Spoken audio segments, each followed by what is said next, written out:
এখানে একটু লক্ষ্য করেন, এই যে লাল গেঞ্জিওয়ালা একটা লোক তারের বেড়াটা টপকাই আসতেছে ওই পারে।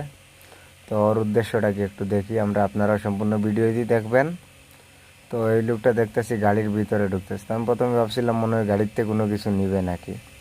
তো এই গাড়িতে যে লোক আসছিল কিন্তু ভয় পাইয়া গেছে, গাড়িতে নামতেছে। আবার দেখতেছে এই সেম জায়গা দিয়ে আরো দুইটা লোক কিন্তু আসতেছে, একটু আপনারা লক্ষ্য করেন। তো ওই দুইটা লোকের সম্ভবত ওই লাল গেঞ্জিওয়ালা লোকটারে দাওয়া করতেছে। হ্যাঁ, অবশ্যই ওই লোকটাই হবে, যেহেতু ওই সামনের থেকে আগে দৌড়ে আসছে পরে ওরা, তার মানে ওরা দুইজনের লাল গেঞ্জিওয়ালা লোকটারে খুঁজতেছে। তো ওদের একজনের হাতে একটা অস্ত্র আছে, এই যে অস্ত্রটা সম্ভবত বাঁচতেছে না, যেহেতু এটা সিসি ক্যামেরার ভিডিও। তো ওই কিন্তু একটা কিন্তু পাগল হয়ে গেছে, পুরা উড়া দুরা খুঁজতেছে। আর গাড়ির লোকটা সম্ভবত ওই লুকাই গেছে বা যে কোনো একটা কিছুর আশ্রয় নিছে, কারণ ওরা ভয়ে আছে। তো ভিডিওটি শেষ পর্যন্ত দেখবেন, এখানে কিন্তু কি হয় বা এই দুইটা লোকের কি অবস্থা, এটা সম্পূর্ণ ভিডিও দেখলে বুঝতে পারবেন। এদের অবস্থা খুব ভয়ঙ্কর হয়। আর পেজটা একদমই নতুন, অবশ্যই পেজটি ফলো করবেন। আর এরকম নতুন নতুন ভিডিও পাওয়ার জন্য অবশ্যই পেজটি আপনাদেরকে ফলো করতে হবে, লাইক করতে হবে এবং ভিডিওটি শেয়ার করে দিতে হবে। আর এরা কিন্তু খুঁজতেছে, কিন্তু লোকটা যাই হোক গাড়ির ভিতরে ঢুকে একটা আশ্রয় নিছে। তো আমি চিন্তা করতে যে গাড়ির ভিতরে ঢুকেই গেছে গা।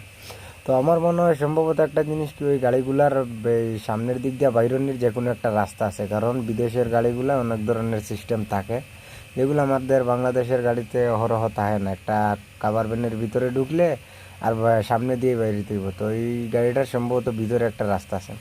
তোরা তো ভিতরে গেল, লোকটা কই গেল? আমার তো মনে হয় লোকটা কি হাওয়া হইয়া গেল নাকি।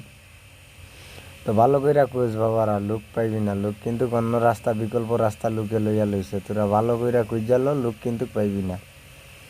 তো আপনারা দেখেন, সম্পূর্ণ ভিডিওটি দেখলে অবশ্যই বুঝতে পারবেন। না ধরা এই যে আপনাদেরকে বলছিলাম না যে বাইরের দিকে যে কোনো একটা রাস্তা আছে, বাই লাগা, তাড়াতাড়ি লাগা, আগে ওদেরকে অ্যাটাক দিয়ালো। তো এবার কিন্তু মনে করেন ওই লাল গেঞ্জিওয়ালা লোকটা সেই হয়ে গেছে গা। আর এই চোরদেরকে, চোর না সরি, ওরা কিন্তু কি জানি না, সন্ত্রাসী হোক যাই হোক, এদেরকে এইভাবেই শিক্ষা দেওয়া দরকার। কারণ দুইটা লোকে একটা লোকরে দৌড়ে নিয়ে আইতেছে হাতে অস্ত্র, তার মানে ওরা ছিনতাইকারী অথবা যে কোনো একটা মনে করেন কন্ট্যাক্ট কিলার হইতে পারে, এটা বলা যায় না। তো এইভাবে ওদেরকে শিক্ষা দেওয়া দরকার। তো ওই গাড়ির ড্রাইভারটা ফোনে কথা বলতেছে, সম্ভবত পুলিশের সাথে কথা বলতেছে বা যে কোনো থানার সাথে, মানে একটা হেল্পলাইনে কথা বলতেছে। তো মনে হয় এখান থেকে বলছে যে গাড়ি কইরা নিয়ে চলে আসো।